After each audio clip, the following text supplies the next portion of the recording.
Kate Thompson, real estate broker, and this is Alman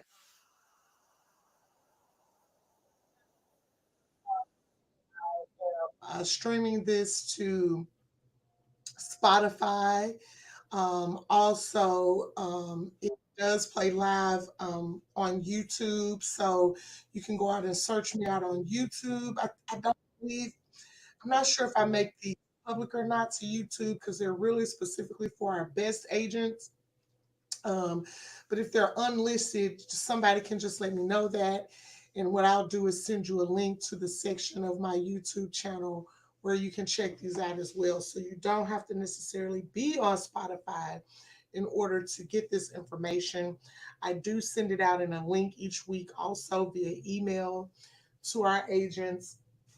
I'm excited to be doing it. I'm very proud of the consistency that we've had with it. We've only missed maybe a couple few weeks since we started in February, and so that's really good. And this gives you guys reference to go back to at your own leisure, and when you need to be able to refresh yourself on different things, learn about different things that's happening in our markets. We're going to try to do more to bring sales things to you. We had a podcast with Richard Scarborough where he gave some very in depth information about how to build a sales pipeline in essence. And we had a little trouble with that one. So hopefully we'll be able to get him back in and we'll be able to show you the tools that he was showing us when he was here doing it. You can hear the entire audio with Richard, but he did have some handouts that I thought were quite important. And as you guys know, this is also a way for me to bring you real estate news. I know that so many of you are busy doing so many different things to manage your clients and other aspects of your life that you're not always in the space where you feel like you can read just for comprehension and leisure. And I just want to say to you guys that there are some physical benefits to reading. Um, and you can look those up. It helps with all sorts of things, the imagination, and it helps with memory, lots of things. And, I'm always astonished at the fact that more people don't take time out you know, to learn something that that maybe they don't um, think about as being important later on down the line. We tend to absorb information in the now, like as we need it in the now, present, but not really thinking so much about how we can use the information in the future. And I'm not really sure where this came from for me, but I've always been someone who wanted to learn something different, who wanted to, be able to see things from a lot of different perspectives. And you have to get outside of what you know and what you're used to in order to be able to do that. I have a certain experience here in the world as an individual, as a woman, as a real estate broker, as a mother, as a sister, being a part of a family. Those experiences and what we learn and glean from those experiences shape a lot of who we are. And if we don't step outside of that which we know, we can. It can be very difficult to think about what's possible. And so that is really the biggest crux for me with people is when they're not interested or when I don't feel like they really want to learn something to grow or improve themselves, themselves as a person or to improve their community or help someone else to improve. It kind of makes me sad because, you know, um, we're missing out on the other person's perspective and what they could possibly bring to your purview that you haven't thought about that could actually help you in your quest. And so I'm gonna get off my soapbox. I've been on it for a few minutes, but that is the purpose of us reading this book. Like I said, how to have confidence and power in dealing with people. And like I said before, it's a book that was given to me by Larry Mayall, whom I considered a friend, a family member, a mentor. And we talked about so many things in the time that I got to spend with him, and just everything, all sorts of, different topics and subjects. And it actually helped me to better understand him as a human being, and actually helped me to learn to love him more. And I feel the same way with other people within our firm that I have, been able to develop good relationships with. I can be an abrasive person. I'm typically a very direct person. I don't do well with fluff and things like that. I just want to know what the product is, or know what the service is that you're giving me. I want to be able to decipher what the benefits of it are, and how those things are going to benefit me. Like, how are the benefits specifically going to enhance what I have going on? And um, and so in that, sometimes I can seem like I'm coming off, when I'm communicating with people, as dry. I've heard that I'm not approachable, which is totally not true in my mind.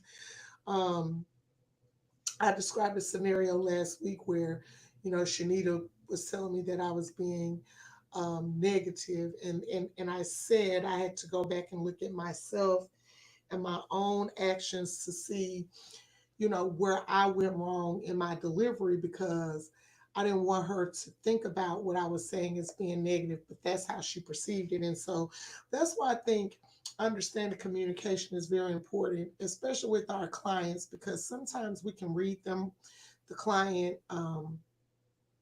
as being one sort of way, especially in our initial meeting with someone. And then that impression can kind of drive everything that we do with that person afterwards. And sometimes it's us that has the communication issue that's frustrating to the client. And so I'm trying to go at this at a good pace. So we talked about chapter one's nutshell. Chapter two was about um, how to use a basic secret for influencing others. And in this chapter they talked about egotism, and how people who are really egotistical tend to have self-esteem issues, and how um, people who come off as really egotistical can, in certain instances, more instances than not, have a they can have all of their self-esteem have maybe has been depleted. Maybe they didn't have someone in their life that was able to, build them up enough that, they can have even balance as they go on. And so I underlined some things in the chapter that I thought were interesting. So Edward Bach, famous editor and humanitarian, said that what the world calls ego and conceit is really a divine spark planted in man, that and that only those men and women who had lighted the divine spark within them ever did great things. I thought that was interesting. That was his explanation of what egotism is.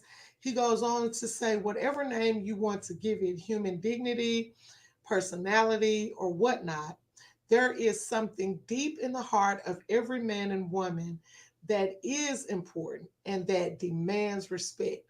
So every human person, and I totally believe that to be true. Every human person at some level of their being wants to feel important and wants to demand respect. Some of us are better at demanding it with our mouths and our actions, respect, and some of us aren't. But everybody wants to feel that. And Also, in our country, the United States of America, we get taught a very basic tenet of life here that I think is valid, and I think sometimes um, we forget it because it's something that everybody learns in school, everybody knows. We kind of take it for granted, but it says um, you have to believe in the note that's in our Declaration of Independence, that and the note is what places the real worth of an individual as a gift of God, rather than as anything the individual has made of himself. We hold these truths to be self evident that all men are endowed by their creator with certain unalienable rights. And they don't finish this out, but I can finish it for you because, like I said, I'm an avid reader. The Declaration of Independence says that it says that we, everyone, is endowed by their creator with certain unalienable rights, that among these are life, liberty, and the pursuit of happiness. And to secure those rights, governments are, uh, derived by men or something to that effect. But in the final analysis, what it's saying is you can't separate certain things from human relations unless you believe that there is a creator who has endowed men with unalienable rights or an innate worth.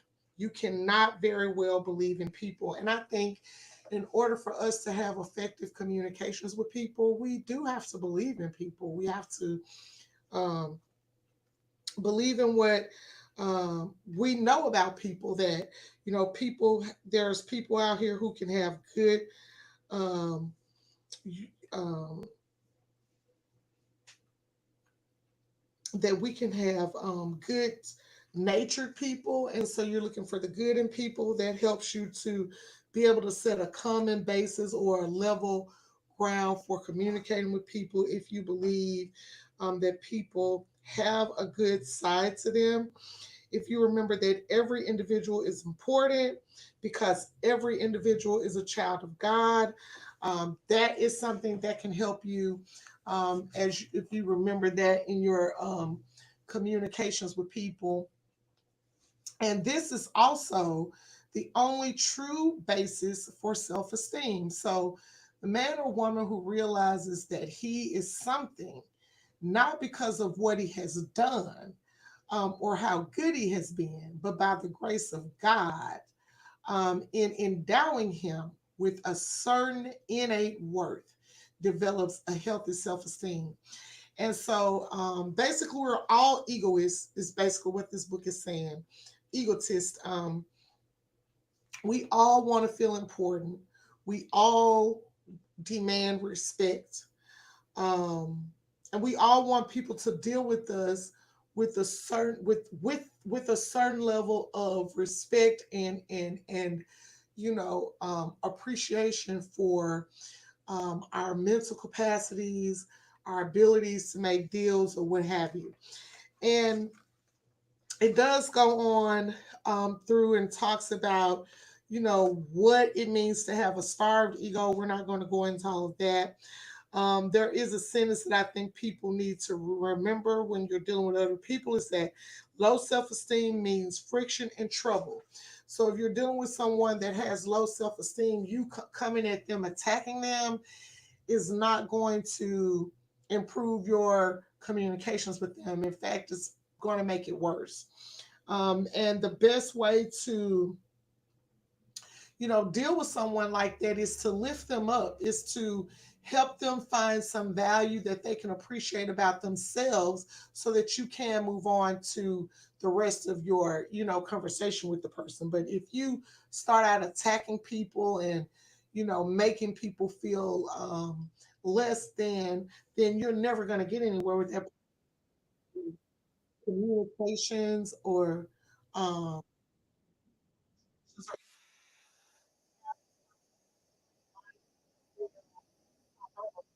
spell on my computer that goes off. It reminds me of a break. So if you hear that, I apologize. You also have to lower yourself to be petty. Something else that I don't think people realize. And because I'm a human being, and especially in my younger days, I could get pretty petty with my cousins and things of that nature when we would fight over frivolous things. You do, as I think back on that, you do have to lower your own high thinking to be petty. And so we don't want to do that. And that becomes really easy when the person is suffering from low self esteem. And when, a person's self esteem becomes low enough, almost anything can become a threat. Um, a braggart, a show off, those are people who tend to have low self esteem. People who, no matter how good you did something, they can do it better. They did it better. You can meet, a local star. That doesn't matter because they know a national star, all that kind of stuff. Um, and it really sounds, like a lot of people that I've met in my life, that I had this one person. I would think that at a job I had, I would just be like, oh my God, if this person says one more time that they know something or that they've been through something that I've been through and they came out better. Like, I mean, it could be possible that that happened to you, but I don't always want to feel like, my story is less important because you have one that you feel is a better story to tell, and it's about the same subject. So I always wish that person would just shut up because it didn't matter if it was me. It could be anybody in our workplace. If they did something or they had some accomplishment, this person would say, "Oh, I did that 4 years ago, and I did it like this," and la la la la la la la. It was the most annoying thing ever. Um, Help the other fellow like being himself better. So if you run across someone that has um, low self-esteem, and you can tell that, I suggest you get this book so that, because it does point out some um, characteristics. We're not going to go into those, but you can help that person be a better like themselves better. If you can do that, then you can move on to negotiating and things like that, that you need to get to it as a part of your conversation with the person. These same principles work for everybody. Is another is the other is another section here, that you can be a king or you can be a child. Everybody pretty much adheres to these same basic principles when it comes to human relations. And it says the first law of human relations can be summarized as people act or fail to act largely to enhance their own egos. Remember, they say everybody is an egotist. And then so then we get to the essence of the chapter. Number one, we're all egotists.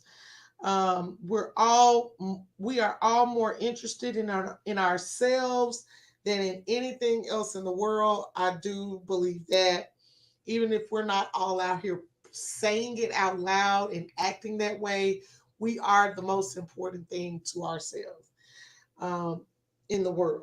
Every person you meet wants to feel important and amount to something. When I was, and I still am, in Mary Kay, when I first joined Mary Kay almost 20 years ago, that was one of the principles that they taught us. Well, they taught us three things. Let me say these three things. And I still live by these things today. And they have made all the difference in my business career and in my personal life.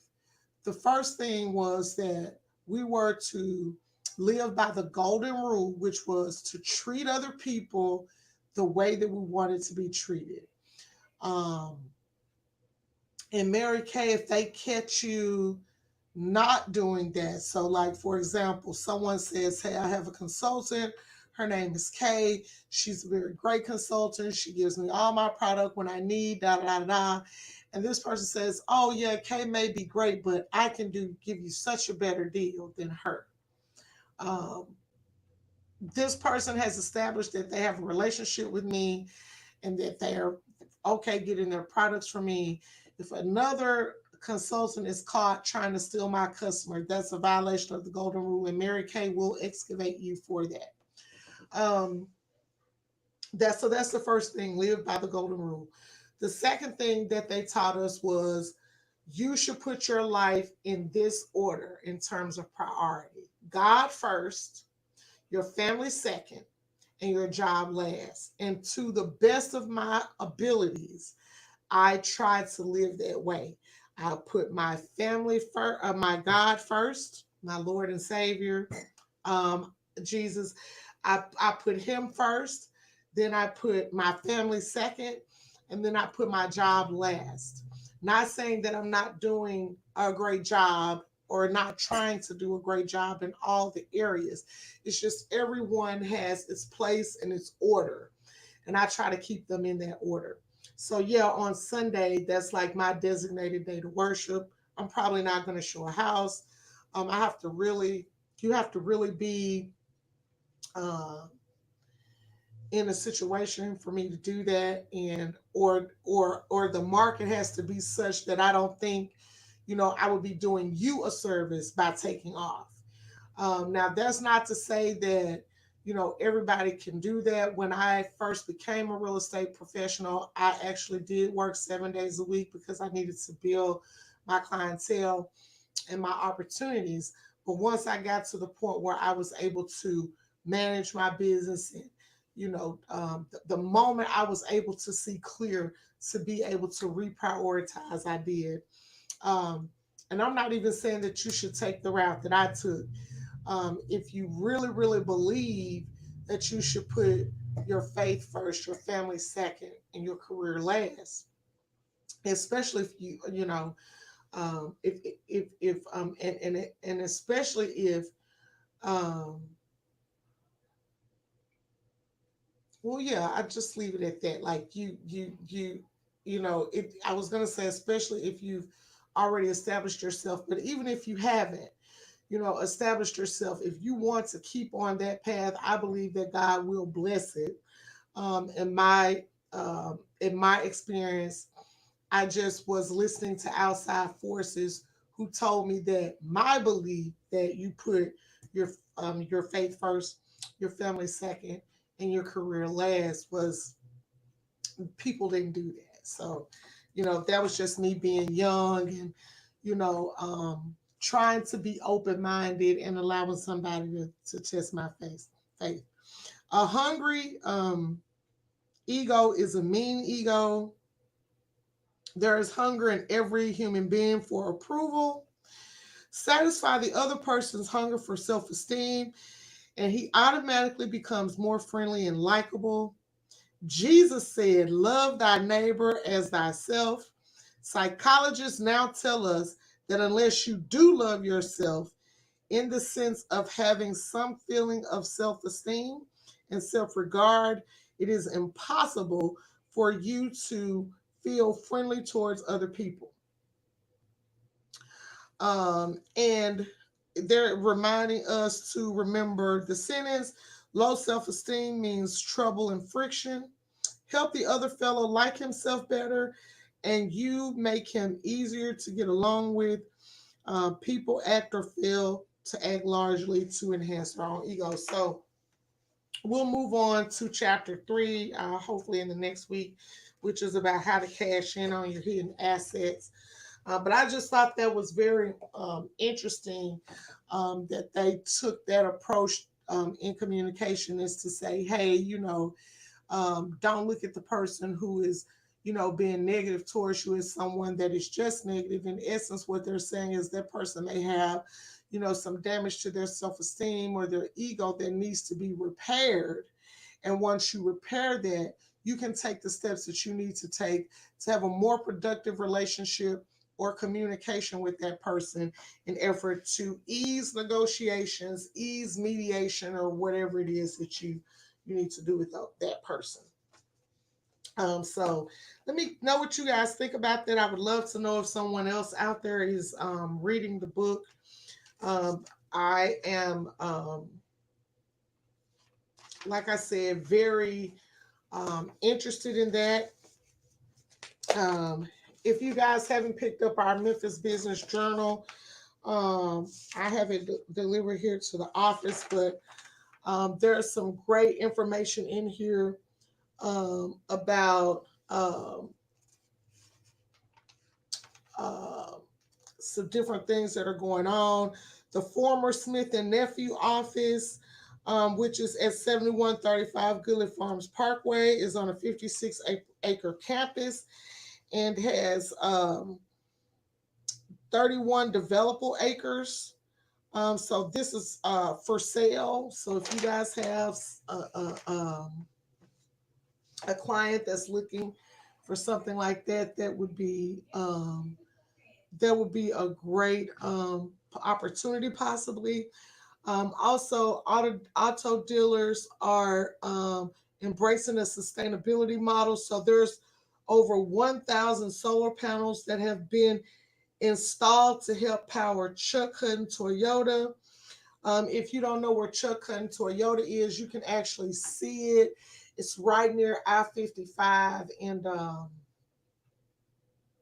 Shelby Drive there. And you can see these solar panels. So they basically are using solar energy to power the dealership. I think that's awesome. Um, and the other thing is we have um, our Tennessee Association of Realtors, Miss Regina Hubbard, in a feature story on page 9. I know Regina personally. She is um, very knowledgeable. Her husband was a very locally famous real estate broker, Lester Hubbard. So she has been in our industry and in our markets for a long time. You couldn't ask for a sweeter and more open and giving colleague. She is our first African American woman president of the Tennessee Realtors Association. And so they gave her, she's talking about the specifics of the NAR rules changes and how it's going to have a shift in the local market or how it could shift the market. So I really encourage you guys to go out and take a look at that if you haven't already, because she gives some good insights there. We're not going to talk about that. Like I said, you can read the article. It's in the Memphis Business Journal, and this one is dated September the 26th or September the 20th through the 26th. You can get a subscription to the Memphis Business Journal. Also, they have a lot of good networking events and things that you can go to in the um, in the journal. I was a recipient last year. Well, actually, it was earlier this year for 2024. Was the recipient of the Bread Award, which is the Best Real Estate Deal Makers Award offered by the Business Journal. And I was able to share the spotlight with some really heavy hitters here in town. And they had a really nice reception. Our very own Lisa Thomas went with me to congratulate and to congratulate Best to celebrate us. We represented it very well. And so I was excited to do that with her, and hopefully we'll get the chance to do it again this year. So yes, if you want to stop by my office and check out the Bread Award, I definitely have it in here, and I'm happy to show it to you. So the final thing that I want to talk about is very simple.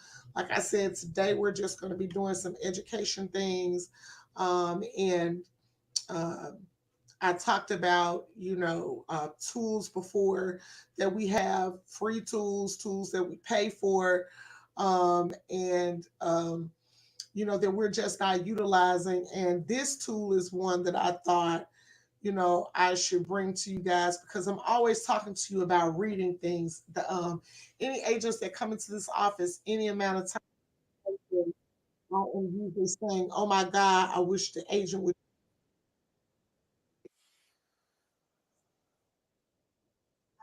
Quite a few questions. More than half of the questions that I get are questions that people could just look up the answer to. And it makes me sad to see um, so many people be in such an uproar about things that they could just look up. So I'm going to say this to you again. We have a learning database. I actually sent out a link for it a week ago, for you guys to go in and access the state rules, the agency rules for every single state that we're licensed in, from Arkansas to Ohio. It's all in there for you to see. So if you have a rules question, if you have a question about agency, if you want to know if something is against the real estate rules or not in terms of compensation and things of that nature, those things are all in that database. It's broken down by state. I also have things in there for new agents. So if you're trying to figure out scripts to make phone calls, if you're trying to figure out what schedule you should put yourself on to send emails to keep up with your clients, drip campaigns, marketing, things like that, we have that in there. We have the listing presentation and the buyer representation presentations in there that you can alter to fit, your need.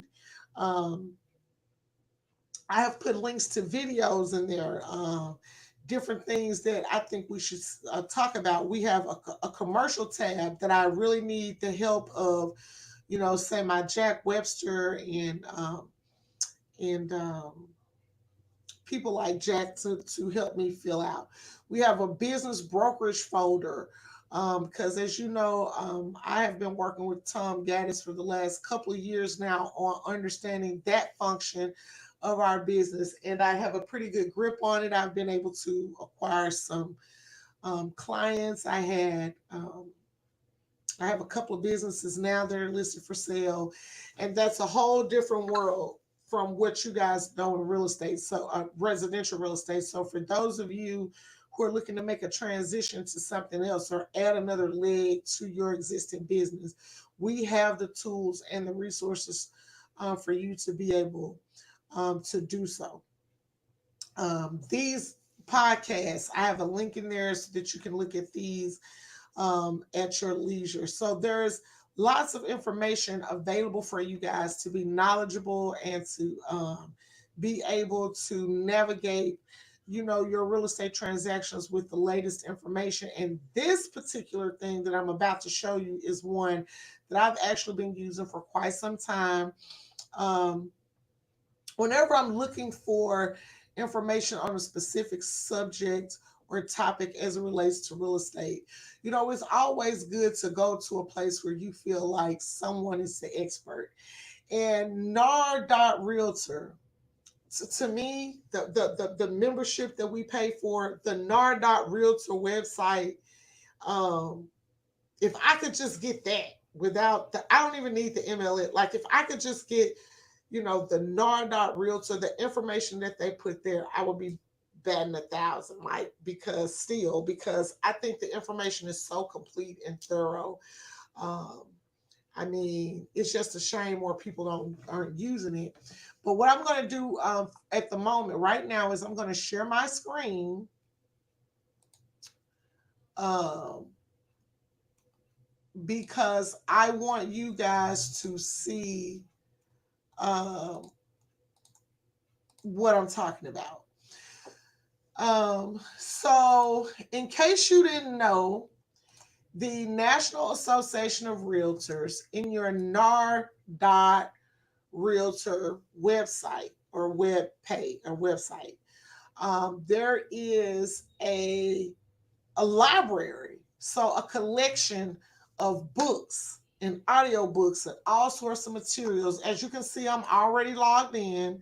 So you can borrow books from here, and you can get them as ebooks. They'll if you have a Kindle or if you're on Amazon's Audible, they will share the books directly to those spaces so that you can access them through audiobooks. They have a wish list. They have related titles, a history of what you've rented, and then settings, like if you wanted to change something around. So they've got a total in this library of 9,771 titles. So enough information to keep you going for quite a long time. And they have fiction, you see that. We have a fiction section. We have a nonfiction section, which is phenomenal, as you can see, with all sorts of topics in here.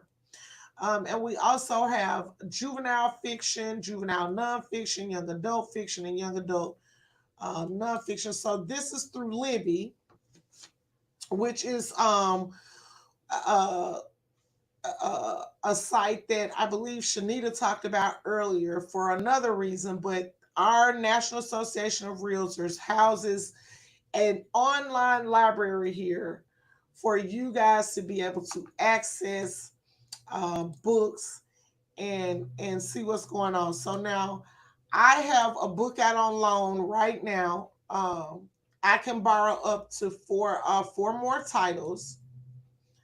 Actually, I have two. I'm sorry about that.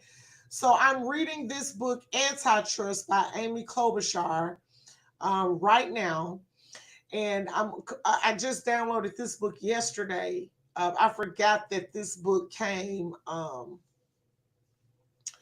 to me through Audible, but this book I'm going to start reading too, and it's called Grasping for the American Dream.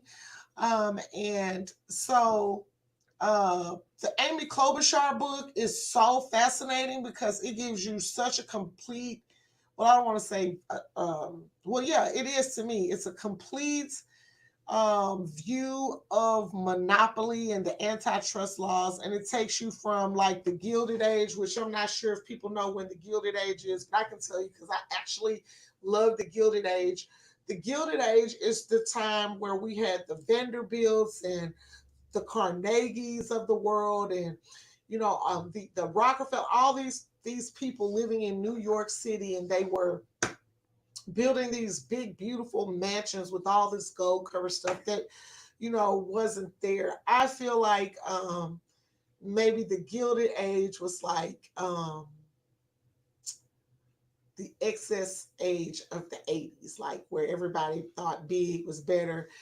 So it's kind of like that, and it takes you through to the digital age. So I haven't finished the book yet, but I'll definitely give you guys a review on it once I'm done with it. But I got these free of charge, and you can download the Libby app also to review the books that they have in here. But like I said, there's lots of great information in here, and I urge people to go ahead and take advantage of it because who knows for how long this is going to be, at our disposal. And then I wanted to point out one other thing. This is another part of it where you can actually come in and look as well. So they have featured books and audio book collections.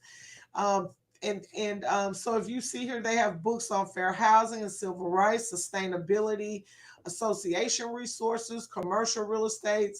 Like I said, antitrust and views on race and inequality, anti featured archive collection, so annual meeting programs. They just have, different ways that you can look at it. They have all these different articles and blogs, as you can see. Um,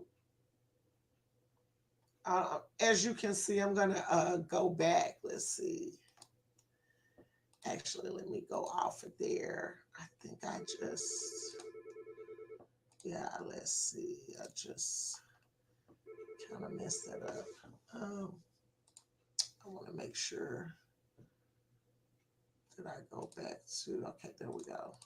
There we go. Okay, so see, yeah, so I'm not sure if you saw it or not, but I was just saying that this is the front of the library. This is where you can log in here too, as you can see. But they have all these featured ebooks and audiobook collections here. They have a library services, a loan policy, so you can figure out what you can and can't do. Um, they offer a way for you to search, and as you can see, you can search all sorts of things over here. Um, um, they have different references. They've already done the research for you, so you can get a list of references and look at all sorts of things as they relate to real estate. Like that list is so long. All of these things they have a reference for. Let me share this tab. So yeah, so here's your library and archives reference. And it says, like I said, they've already done the research for you. You can view the topics by category or alphabetically. And here is a list. So all of these things are things that you can come to NAR.realtor and find out about. Amazing and so awesome. These are things, guys, as I stated before, that you are already paying for with your association dues. So you might as well take advantage of this information and use it and use it. I use it. I use it religiously. Um, One of the things that I can tell you in terms of communication that I do is when I have clients who, like right now, I have a client that I actually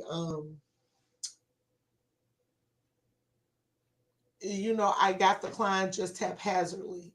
The client was led to believe that their property was worth a certain amount, that it would sell for a certain amount, with no, all they said is this person told me they searched out comps and the comps said what they said.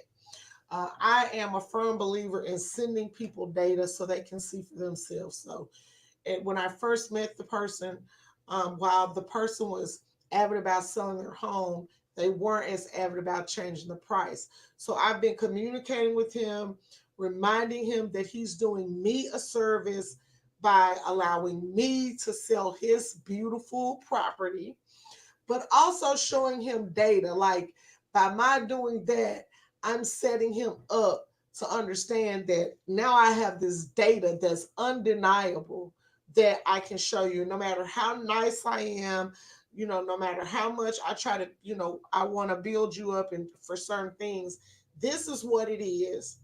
And we need to, if we're going to sell your house, these are the steps that we're needing to take. So now he's to the point where I'm just saying, hey, it's been a week. We still don't have an offer. He does know because I keep reminding him, this is what I think your house is going to sell for. He's still a little bit above that price, but just the fact that I'm able to bring him down with just a quick conversation and showing him data because I'm, constantly reminding him that, hey, I appreciate the opportunity that you have given me. It's making all the difference in the world. And so I urge you guys to do that. Think about how you communicate with your clients. Think about the things that you will want to know and how would you want those things presented to you. As the book says, we have to do things in the way that the Lord God will want us to do. And we have to talk to people in the way we will want to be talked to. Um,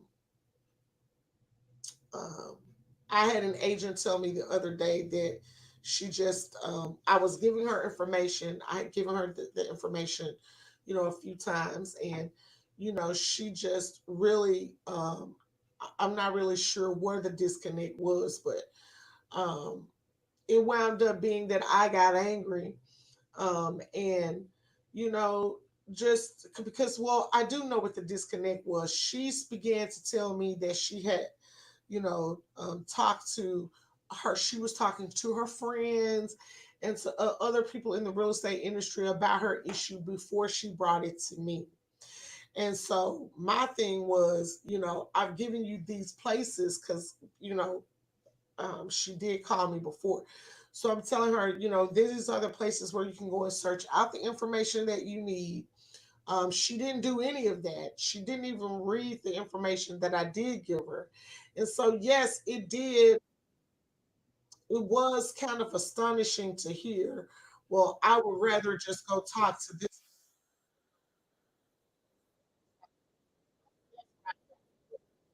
I'm just here to tell you guys we cannot we're not doing a service to our clients. We're not doing a good service to them if we are not taking our own opportunities to learn the things we need to learn to be able to make the best, help them, not make the decisions for them, but help them to be able to make the most educated decision possible. Why would you trust your friend and your friend's broker, whom you have no real relationship with, to tell you the truth about something um, that you're not even sure that they're reading about or that they're abreast of it? I mean, you could ask them, I guess, the same way you could ask me, but if you choose to hang your license with someone who, or a company that is going to, encourage you to seek the truth for yourself and wants to show you how to do that, it can be disheartening to hear that's not where I want to be. I just want to be in a place where I can pick up the phone and I don't have to, say anything other than give me the answer and someone just spits that out.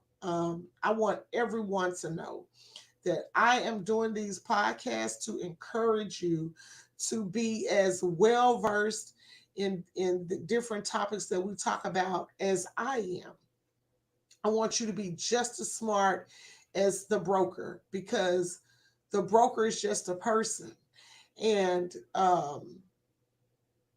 we are only as strong as our weakest link. So if everybody is committed to understanding their role in the real estate industry as a real estate professional, we understand the way that we must help our clients.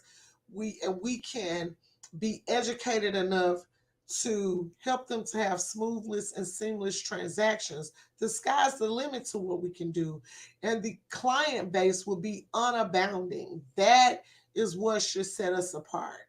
Not the car we drive, not the clothes we wear, not the friends that we have in the industry, none of that. Not because you're posting 100 million, cute little ads with the soul sign. That's all great.